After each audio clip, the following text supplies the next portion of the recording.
मुझे इस बात की खुशी है कि मुफ्ती साहब ने भी मान लिया कि नेचर में कोई इंसाफ नहीं है। बाकी है कि आपने मेरी एक बात का जवाब नहीं दिया, जिससे मुझे शिकायत है कि फेथ क्या है और आप फेथ मांगते क्यों हैं मुझसे? आप तो लॉजिकल हैं, आपके पास तो सारे रैशनल्स हैं, आपके पास सारे सबूत हैं, तो आपको फेथ की डिमांड क्यों करते हैं कि भाई तुम सरेंडर कर दो और सवाल मत करो?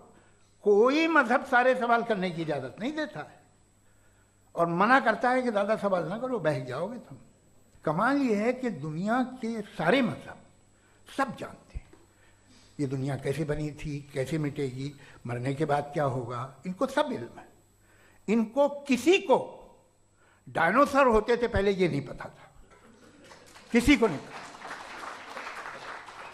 किसी भी दुनिया की मजहबी किताब में डायनासोर का जिक्र नहीं है।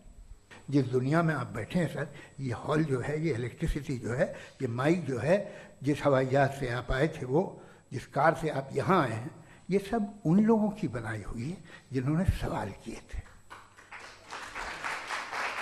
ये दुनिया जिसमें आप आज आराम से हैं, ये उन लोगों की बनाई है कि जिन्होंने सवाल किए थे और हर स्टेज पे इन सवालों को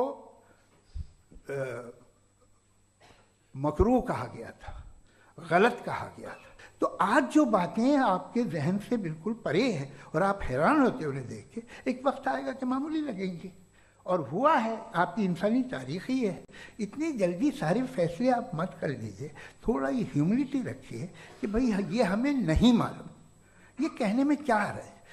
ये यूनिवर्स कहाँ तक फैली, ये कब से है और कब तक रहेगी, हमें नहीं मालूम। आपने फैसला कर लिया कब बनी। ये आपके हिसाब से कोई 14 बिलियन ईयर बनी जो समझा जाता है। उससे पहले हजारों करोड़ों अरबों साल तक खुदा बैठा क्या कर रहा था? खामोश बैठा था, ऐसे ही जमाइयाँ ले रहा था। फिर उसे आइडिया आया, यार एक काम करते, वक्त अच्छा गुजर जाएगा, यूनिवर्स बनाते। सोचिए, तो हम अपनी जहालत से लड़े, उसकी परस्तिश न करें। Thank you so much. तर्कों की श्रृंखला में राउंड 2 के लिए मुफ्ती साहब को आमंत्रित कर रहा हूँ। शुक्रिया। जनाब जावेद अख्तर साहब कई मरतबा दोहरा रहे हैं कि फेथ का मतलब बताइए, फेथ का मतलब बताइए। मैंने बता दिया, फेथ सही भी होता है, गलत भी होता है। और आज हम फेथ पे बात नहीं कर रहे, हम ट्रुथ और डज गॉड एग्जिस्ट पे बात कर रहे हैं। क्या डज गॉड एग्जिस्ट, ये ट्रुथ यानी गॉड है या नहीं है, इसमें से दोनों ट्रुथ क्या है। अब आप उसे फेथ कह लें, बिलीफ कह लें, नॉट माई बिजनेस। उसके बाद आपने कहा कि भाई सवाल करने से मजहब रोकता है। मैं कहता हूं जो रोकता है वो रोकता होगा, मैं नहीं रोकता।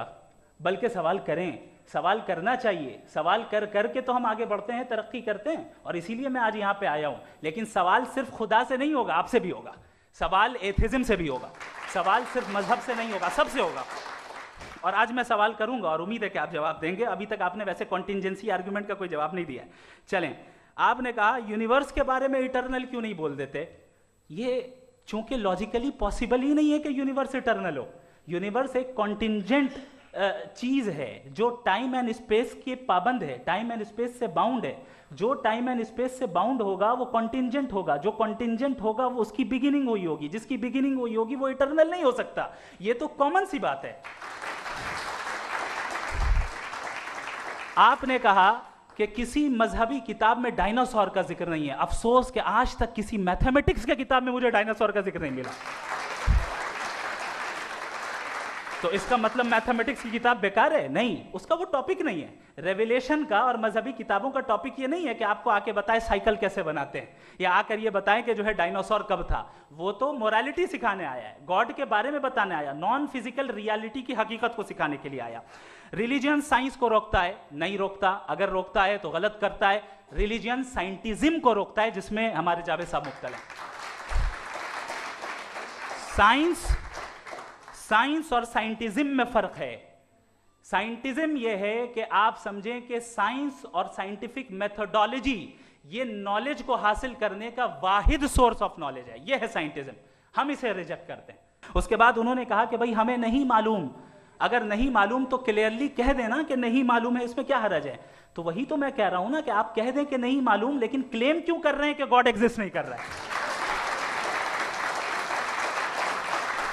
आखिरी चीज, इन्होंने कहा कि खुदा दुनिया बनाने से पहले 150 साल पहले या करोड़ों साल पहले क्या कर रहा था। अरे हजरत,